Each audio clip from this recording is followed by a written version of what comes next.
We're here at the OMAX Training Lab, and I've been asked to talk a little bit about our EnduroMax pump. We have exclusively offered direct drive pump technology for close to 30 years. We're on our 5th generation direct drive pump, and I'm here to talk a little bit about it, its efficiencies, how easy they are to rebuild, troubleshoot, and how they work. All right, let's talk a little bit about what makes up the EnduroMax direct drive pump. I'm going to take this cover off, show you what's on the inside. We offer a 30, 40, 50, or 100 horsepower electric motor. These run off of a 460 to 480 three-phase power. That electric motor belt drives a crankcase. Inside of this crankcase is a crankshaft, 3 connecting rods, and 3 ceramic plungers.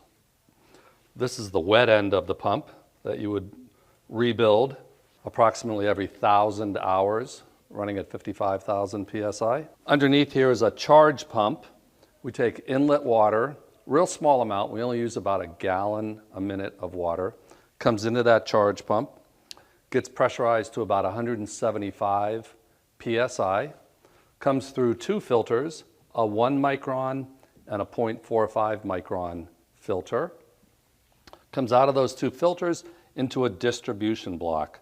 6 lines coming off the distribution block.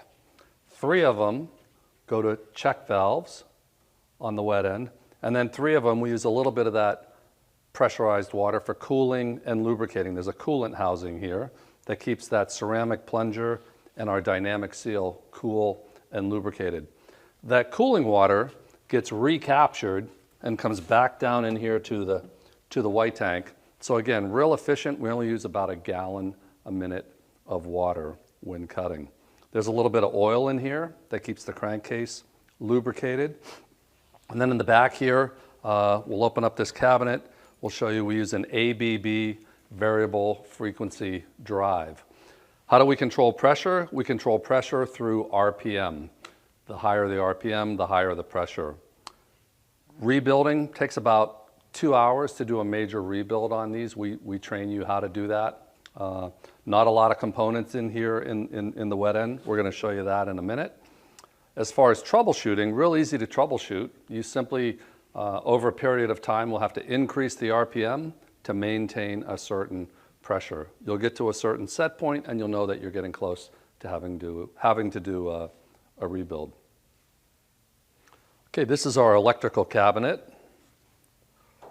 Again, 460 to 480 three-phase power comes into here to drive the motor. We use a step-down transformer here that supplies power and signaling to our controller. And we use a real durable ABB variable frequency drive. Again, we control the pressure by controlling the RPM. Okay, we're going to take apart the wet end here. This is the business end of the pump. There's a high pressure fitting that comes off of here that goes to a manifold mounted on the top. You loosen that, take that off. There are 4 bolts that are torqued that you would remove. This is the manifold. This is the check valve. There are 2 check valves. I'll take one of these apart. These get replaced every rebuild.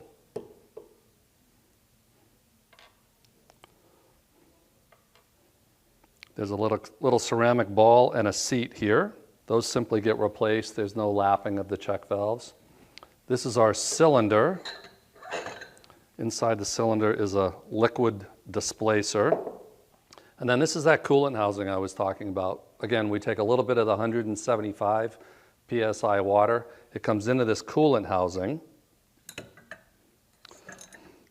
It cool and lubricates. This is the ceramic plunger that's attached to the connecting rod. And then here's the only soft seal in the entire pump. This is a dynamic seal. Here's our coolant housing. Again, water comes in here, floods, keeps the cylinder, or keeps the plunger and the dynamic seal, cool and lubricated. And then this is a backup ring. Offers stability for that ceramic plunger. And I think it's worth noting all of these replacement parts are manufactured right here at Omax headquarters here in Kent, Washington. It starts with 15.5 stainless steel. We heat treat it. We have 3 heat treat ovens over in building 2, so we heat treat it. It then gets machined, honed, and mandrelized, and that part then ends up turning into the cylinder.